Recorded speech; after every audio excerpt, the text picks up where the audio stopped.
Grabe nga talaga ang pasabog na kilig ng Econin sa show nila sa London.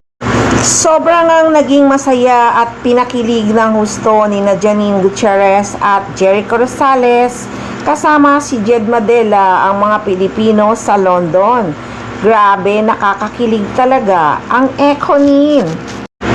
Talaga naman kasing sobrang nag-enjoy at nagpakita ng sweetness habang nasa London ang Econin. Kainggit-inggit kasi talaga ang sweetness ni Jericho Rosales sa actress.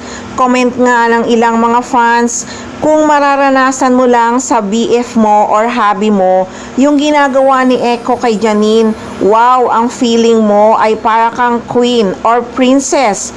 Yung hindi ka talaga ikinahihiya at proud na proud. It's heaven. Yes, talagang masayang-masayang naging pagtatanghal ni Janine Gutierrez at Jericho Rosales sa Barrio Fiesta London 2026. At naging special talaga ito dahil unang pagkakataon ni Janine Gutierrez sa Barrio Fiesta at ang kanilang unang TFC show na kasama ni Jericho sa London para makasaya nga sa mga OFW.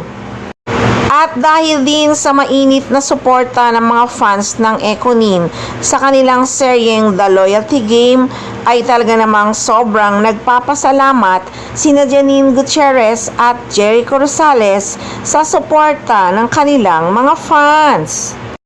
Mahilig talaga sa museo ang Econin sa bagay, yun naman kasi ang unang date nila ni Eco dahil bago pa ang show ay magkasamang namamasyal sa museo, bookshop at nag-enjoy sa mga lokal na kainan ang Econin. At alam niyo naman, mahilig talagang kumain sina Janine Gutierrez at Jericho Rosales. Kaya kahit saan talaga silang lugar pumunta, naghahanap talaga sila ng masasarap na kainan.